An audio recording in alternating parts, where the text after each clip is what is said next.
Voilà donc, mesdames et messieurs, nos chers téléspectateurs, bienvenue à toutes et à tous. On reçoit ce soir, dans le cadre du spectacle Trocadéro de Samia Orozman, Samia qui est avec nous ce soir. Bonsoir Samia. Bonsoir. Bonsoir, bienvenue à Liège. Merci. Et alors, le public liégeois? Au top. Rien à dire. Excellent. On m'avait prévenu, on m'a dit que c'était encore mieux qu'à Bruxelles. Et je pensais pas que ça existait en fait. J'ai dit non, c'est pas possible. Mieux que Bruxelles, il n'y a pas. Et j'ai trouvé encore plus chaleureux, je crois. Ils étaient enflammés. Ah mais c'était incroyable. Chaque fin de phrase, il y avait un rire. Donc c'était magique. Mais tu vois, les gens sont vraiment très chaleureux, c'est très bon enfant, il y a un réel retour tout de suite. Et tu es porté par le public, quoi. Ça peut que bien se passer. Excellent. Bienvenue à Liège en tout cas. Et j'aimerais bien que tu nous dises qui est Samia. Alors, je m'appelle Samia Orozman, je suis d'origine tunisienne, née en France, mariée avec un Martiniquais. J'ai galéré pendant 4 ans pour le faire accepter à ma famille parce qu'il ne voulait pas d'un noir. Avant de le voir, il croyait que c'était un noir comme les Sénégalais. Quand ma mère elle l'a vu, elle m'a dit bon ça va passer, il n'est pas trop noir. mais voilà, je parle de tout ça dans mon spectacle, je parle de la différence, d'accepter l'autre tel qu'il est sans vouloir le changer, de faire l'effort au moins d'aller voir lui pour le connaître et ensuite pouvoir mieux le comprendre et l'accepter. Et donc, je ne sais pas si tu m'as vu, mais je parlais avec un vieux monsieur qui est venu me voir à la fin du spectacle, il a pleuré pendant tout le spectacle. Parce qu'en fait, il est vraiment dans le vivre ensemble, il est dans ce genre d'initiative, et il a beaucoup été ému par tout ce que j'ai pu raconter. Donc après, comme tu as vu dans mon spectacle, je parle de plein de choses, je parle de mes combats en tant que femme, à me faire accepter malgré le bout de tissu que je porte sur la tête, tu vois. J'essaie de le mettre de façon discrète, de camoufler, de passer entre les barrières, mais voilà, je suis humoriste, voilée, femme musulmane, je fais des spectacles sans vulgarité et sans insulte, quelque chose qui n'est pas trop dans la tendance, et donc du coup, apprendre à se faire connaître de cette façon-là, ben, ça plaît pas forcément à un certain type de producteurs ou de médias, parce que c'est pas ce qu'on recherche en fait. Quelqu'un qui est fier de ce qu'il est et qui affiche sa religiosité et qui n'a aucun complexe avec ça, ça peut perturber dans un moment comme celui dans lequel on vit, où on cherche absolument à imposer la laïcité à tout le monde. Et dans le terme laïcité, finalement, qu'on a détourné, on cherche à imposer une non-croyance ou une non-pratique religieuse, en pensant que c'est ça, finalement, l'ouverture d'esprit, alors que ça l'est absolument pas. Exact. Alors, pourquoi Liège? Pourquoi le choix de Liège pour ton DVD? Alors, je vais te dire, parce qu'en fait, j'adore la Belgique. Je suis amoureuse de la Belgique. J'ai toujours avec moi un sac que je l'ai laissé dans la loge où il y a marqué Bruxelles. En fait, je suis tombée amoureuse du public belge. Et donc, j'ai beaucoup joué à Bruxelles. Et les gens me connaissent. Donc, plusieurs fois, j'ai vu les mêmes têtes dans mon spectacle. Et je me suis dit, chouma, si je fais encore une fois un spectacle encore à Bruxelles. Et donc, il fallait que ce soit un public belge, mais dans un endroit où j'ai pas beaucoup joué. Et Liège, j'avais joué juste 2 fois devant des publics restreints de soirées spéciales femmes ou d'après-midi spéciales femmes. Donc du coup, là c'était l'occasion d'aller faire découvrir un autre public, d'élargir un petit peu, de faire venir les hommes, un public plus divers, pas forcément que la communauté musulmane ou maghrébine, tu vois. Et donc, c'était l'occasion. Et puis il y a aussi le coup de cœur pour ce théâtre, qui est un lieu magnifique. Le théâtre du Trocadéro ressemble beaucoup au théâtre du Grand Gymnase à Paris, en plus joli et avec un meilleur public, tu vois. Donc finalement, et puis il coûtait même moins cher, imagine. À Paris, ça vaut 3 fois ce prix-là, pour une meilleure qualité pour une moins bonne qualité de rire. Donc finalement, t'as tout gagné en venant filmer ici, tu vois. Après, je t'avoue que la difficulté que j'ai eue, c'est de faire la promo à distance. C'est pas évident. Dieu merci, Smile Comedy et Morad nous ont filé un petit coup de pouce, tu vois, pour faire la promo. Mais c'est un peu dur de faire ça à distance quand t'as pas une grosse production derrière, quand t'as pas de gros moyens pour placarder un peu partout, c'est pas évident. Mais alhamdoulilah, la salle était remplie, on a passé une belle soirée et je suis vraiment ravie du résultat. Excellent. Alors, le spectacle sans vulgarité, je vais t'expliquer d'où ça vient. En fait, à l'époque, moi j'ai fait le conservatoire de théâtre à Paris, donc si tu veux, mes études ont été complètement artistiques. Et plus le jour où j'ai mis un bout de tissu sur ma tête, je me suis dit c'est fini. J'ai mis de côté, je me suis dit plus personne ne voudra de moi. Et puis en sortant voir des spectacles à droite à gauche, j'ai pu constater qu'il n'y avait aucun artiste qui faisait de l'humour sans vulgarité et sans insulte. Que si tu voulais sortir avec tes parents ou avec tes enfants, il n'y avait rien. Et je me suis dit, mais en fait, la communauté musulmane, entre autres, a besoin d'endroits où aller se divertir. Parce que nous, les deuxième génération qui sommes nés en Europe, qui avons cette culture française ou francophone, on a besoin d'endroits pour se divertir. Mais nos valeurs ne le permettent pas. Parce qu'on n'a pas envie d'emmener nos enfants dans les endroits où il y a de l'obscénité, où ça va parler de sexe, et où on va être mal à l'aise. Alors je me suis dit, mais en fait, l'idée géniale, ce serait de créer un plateau d'humour, sans vulgarité et sans insulte, où il y aurait une dizaine de comiques qui viendraient faire rire selon ces critères-là. Les talents, c'est pas ça qui manque. Des humoristes, il y en a à la pelle, qui ont du talent, qui méritent de se faire connaître. Simplement, il n'y a personne pour les pousser. Et aujourd'hui, ils se redirigent vers l'obscénité et la vulgarité pour essayer de plaire à un certain public, parce que c'est le seul endroit où on leur laisse de la place finalement. Alors je me suis dit, mais l'idéal, ce serait de créer une alternative. Donc j'ai commencé d'abord à monter des plateaux d'humour, sans vulgarité. Au début, ça s'appelait Oriental Comique, puis ça a évolué. Je me suis fâchée avec mon ancien associé, j'ai appelé ça Samia et les 40 comiques. Comme ça, on ne veut plus le nom, on ne veut plus rien, tu vois, je suis tranquille. Et donc du coup, j'ai appelé ça Samia et les 40 comiques, j'ai monté des plateaux. Et j'ai joué à Bruxelles 3 fois dans des salles de 500 personnes, on a fait le Palais des Beaux-Arts. On a joué une quinzaine de fois à Paris aussi, dans des petites salles et aussi dans des grosses. Et puis j'ai laissé un peu de côté quand j'ai commencé à évoluer avec mon propre spectacle. Je me suis dit en fait, l'idéal maintenant, parce que la vision du DVD là, c'est sur du long terme en fait. Je t'explique mon réel projet, ce que c'est. J'ai décidé de filmer le DVD de mon spectacle pour pouvoir le commercialiser et fournir avec ça un espèce de fonds de commerce avec lequel on pourrait produire d'autres artistes qui méritent de se faire connaître, qui ont du talent et qui n'ont personne pour leur filer un petit coup de pouce.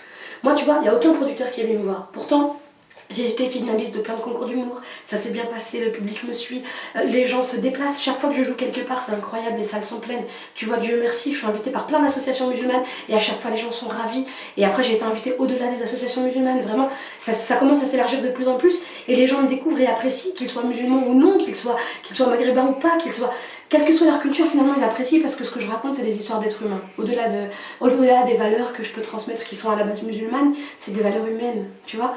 Et donc, du coup, je me suis dit, bon, bah, je vais investir là-dessus. Je vais filmer mon DVD. L'argent va me rapporter une petite cagnotte. Et cette cagnotte-là, elle servira à lancer d'autres artistes. Donc, Inch'Allah, l'objectif, c'est ça. Je vais investir dans un Vito, tu vois, les petits camions Mercedes, et on va faire une tournée de toute l'Europe francophone. On va aller dans tous les endroits où les gens disent ah mais il n'y a rien pour nous, on peut pas sortir. Et bien là, on va débarquer. On va s'arranger avec des petites associations sur place pour qu'elles fassent la communication dans chaque grosse ville, Inch'Allah d'Europe, et puis on ira faire des spectacles un peu partout. Vraiment, c'est ça, moi, mon objectif. C'est ce que je vise. C'est pas monter toute seule, mais emporter avec moi toute une équipe et des gens qui méritent de se faire connaître et de les proposer devant un public qui n'attend que, tu vois, vraiment de créer une alternative. Après, pourquoi je suis passée par Aoun? Je vais t'expliquer. En fait, ce site, moi je l'ai trouvé juste génial. Aoun.org, c'est A-O-O-N, ça s'écrit. C'est un site qui, à la base, aide beaucoup de personnes. Toutes les personnes qui sont dans la nécessité, qui ont des besoins, qui sont dans la difficulté, trouvent en fait une écoute chez Aoun. Donc, sous justificatif, ils se font aider. Sur Aoun, on crée une campagne de crowdfunding. En fait, en gros, on propose aux gens de participer financièrement à aider tel ou tel projet. Par exemple, il y a un type qui ne pouvait plus labourer sa terre, il avait besoin d'un âne, il n'avait pas les moyens d'en acheter un. Pour pouvoir s'en sortir financièrement, Aoun a aidé et a fait la collecte. Il y a eu un enfant qui a un cancer, musculin et bien Aoun a lancé une collecte pour commencer à récolter de l'argent et pour l'aider. Donc en fait, Aoun aide toutes ces causes un peu perdues, un peu difficiles. Il y a une fille aussi qui a le visage brûlé depuis qu'elle est petite, qui a du mal à financer son opération. Ils ont lancé une campagne pour cette fille-là. Plein de petites campagnes comme ça humanitaires. Moi, je trouvais le concept super de pousser les gens à donner et d'investir dans les meilleures actions. En fait, en gros, les gens, ils investissent pour l'au-delà, quoi. Ils donnent de l'argent et ça leur apportera des royalties quand ils seront morts, Inch'Allah. Et donc, du coup, je me suis dit, en fait, cette plateforme, elle mérite de se faire connaître. Et quand j'ai rencontré Aoun, c'était dans le cadre d'une collecte qu'on faisait. Et c'était pour un nécessiteux. Et puis le type de Aoun me dit mais pourquoi est-ce que tu lances pas la collecte pour ton DVD? Et je dis bah écoute, je sais pas, est-ce que tu penses que ça vaut la peine? Il me dit oui, pas de souci. Et est-ce que tu veux qu'on arrête? Aoun, c'est une plateforme d'entraide en fait pour les nécessiteux qui a décidé de me filer un coup de pouce et à qui j'ai voulu en même temps filer un coup de pouce. De par ma notoriété, ça leur permet de se faire connaître. Donc il m'a proposé qu'on fasse une campagne pour que les gens adhèrent au DVD. Donc plein de gens de mon entourage ont dit ah mais c'est génial ce truc, on a vu qu'ils faisaient des collectes pour plein de bonnes actions, tout ça, plein de bonnes œuvres, donc ils sont hyper contents de les avoir trouvées. Et en même temps, eux ils m'ont permis de faire mon DVD. Donc on a lancé une collecte, au début bon j'y croyais pas trop, puis j'étais un peu gênée de demander aux gens, ils voulaient qu'on demande des dons. Et moi je lui ai dit écoute ça me met un peu mal à l'aise comme principe, à la rigueur ce que je préférais c'est que les gens achètent le DVD en avance.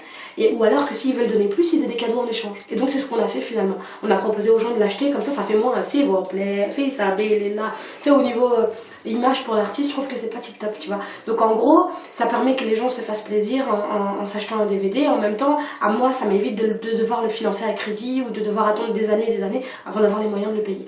Donc alhamdoulilah, on a réussi à dépasser l'objectif. L'objectif c'était 7000 €, on est à 7200 et quelques. Et c'est rigolo parce que t'avais des gens au début qui disaient non mais ça va jamais marcher, c'est n'importe quoi, mais tu rêves. Et donc finalement alhamdoulilah c'est une très belle réussite. Et là ce soir je crois qu'il y a encore des DVD qui sont partis. Il y a des gens qui sont allés passer des bons de commande parce qu'ils ont aimé le spectacle de la soirée. Donc alhamdoulilah, c'est super, moi ça m'a beaucoup aidé dans mon projet et en même temps j'espère que par la promo que j'ai pu faire, ça lui aura permis de se faire connaître à un plus large public. Mais c'est vraiment un super site. Moi à la base, quand je l'ai rencontré, ça n'avait rien à voir avec le DVD, je suis allée le voir pour aider un sans-abri qui avait du mal à s'en sortir et donc on a commencé à discuter des éventuelles solutions qu'on pourrait avoir pour le reloger, pour l'aider à s'en sortir, etc. Et de là, il me dit mais pourquoi tu fais pas ton DVD? Et puis il a commencé à me poser des questions, il me dit mais vas-y, on peut t'aider, machin. Et puis voilà, c'est comme ça qu'on a lancé la collecte. Après ton spectacle, Samia, cette rencontre avec le public, ici même dehors, je veux dire, devant le Trocadéro, c'était magnifique. Est-ce que Samia est contente ce soir? Bien sûr, je suis ravie. Moi, je suis toujours ravie déjà de rencontrer le public. Dès que je termine mon spectacle, la première chose que je fais, c'est que je leur dis écoutez, je vous attends à la sortie pour qu'on puisse papoter. Et donc, je prends le temps d'aller les rencontrer parce qu'avoir un retour direct, c'est mieux, tu vois. Parce que t'entends les gens rigoler, mais sur le coup, tu fais pas attention vraiment. Et quand tu les vois à la fin, tu sais si vraiment ils ont apprécié, quoi. Et là, c'était magique. Tous ces gens qui faisaient la queue pour venir faire des photos, pour te faire une bise, te dire qu'ils ont aimé. Ou alors le papa qui est venu me voir, le papa belge qui avait les larmes aux yeux et qui m'a dit mais tu m'as fait pleurer pendant tout le spectacle. C'est beau, c'est émouvant. Et c'est ce qui nourrit l'artiste finalement. Parce que c'est ce qui te permet après de continuer à donner et à continuer à cavaler. Sinon, si tu te nourris pas de cette énergie-là, tu meurs. Justement, sur la première page de la radio, donc Liège Mag Radio, ton affiche a fait la première pendant des semaines. Qu'est-ce que tu pourrais dire au public liégeois et au public mondial qui t'a vu sur la radio chez nous? Je voulais leur dire merci. Merci d'avoir soutenu, merci de s'être déplacé, merci pour tout. Et surtout, merci à vous, merci d'avoir relayé l'information et d'avoir contribué à ce que la salle se remplisse. Comme je vous disais, à distance, c'est pas évident. Si on n'a pas de partenaire médiatique, en tant qu'artiste, on peut rien faire. Tu vois, tu es tout seul dans ton coin, tant que t'as pas un réseau qui t'aide à monter, tu peux rien faire. C'est impossible. Tu vois ce que je veux dire? Donc, les artistes ont besoin des partenaires radio, télé, des médias. Et donc, quand il y en a comme vous qui acceptent de jouer le jeu, on peut que leur remercier. Merci beaucoup, Samia Orosmane. Merci. Au revoir.